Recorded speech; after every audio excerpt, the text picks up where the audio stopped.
What's up, everybody? I'm running a little bit behind tonight. I said 8 o'clock roughly, but Ryan Squires, Real Ballz Podcast, wanted to touch on a couple of things. This is going to be a quick video. Basically, I just wanted to congratulate Andrew Anderson on winning the PBA Player of the Year. That's awesome. Congratulations. It's so cool to see somebody so young be able to take home that prize. Cameron Doyle, congratulations on winning Rookie of the Year.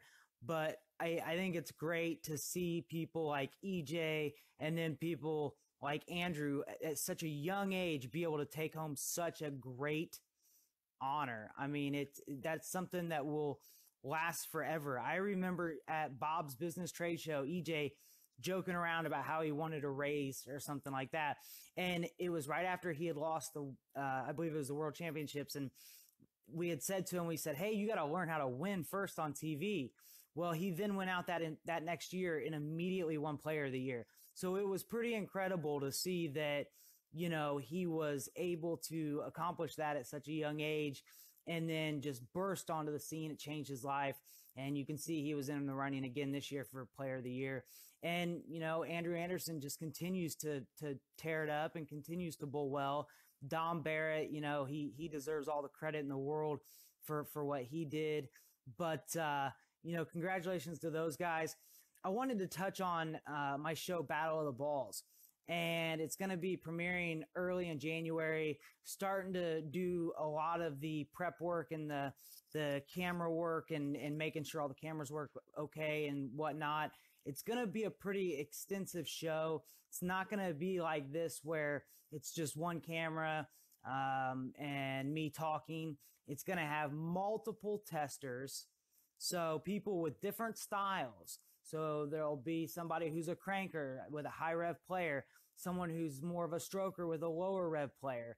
There'll be a two-hander. You know, there'll be different styles on display, but these bowling balls will be fitted to them, but drilled in, you know, to have the same reaction for everybody. They'll be competing on the same lane conditions, but on different lanes. And what they'll be doing is there'll be one person. So if I'm a two-hander, I have a pair of lanes oiled the same way, and I'm going to have one brand of bowling ball and that I'm going to use on the left lane. And I'm going to have one brand of bowling ball that I'm going to use on the right lane. And what I'm going to do is then I'm going to try to, you know, thankfully the scoring keeps track of your speed and whatnot. So we'll know the consistency of speed, but they're going to basically take each ball, the most comparative as can be from each manufacturer that's going to be competing that day. And they're going to try to, you know, they're going to bowl on each lane, throwing each ball to see which one fits their game better. You know, they may be throwing an Ebonite ball and a Brunswick ball, and the Ebonite ball may work better for these two types of players, whereas the Brunswick ball works better for these two types of players. And there'll be multiple ways in which we determine the winner of the battle. But I've got this display, and I don't just walk around with a piece of wood, you know, like Jim Duggan. I'm not just going to start swinging it. But one of the cool things I thought about this was, this is basically how our cameras are going to be set up. And it's going to be hard to see, but I'm going to put this on display. So basically, wherever there's a thumbtack, there is a camera. So right here is the foul line, okay? The foul line's here. We've got a camera placed back here in the back. We've got a camera that's facing the line right here. It looks down on the foul line, whereas the other camera over here looks up at the bowler. So we've got the back camera from the back view, the camera that looks up at the bowler, the camera that's faced at the foul line.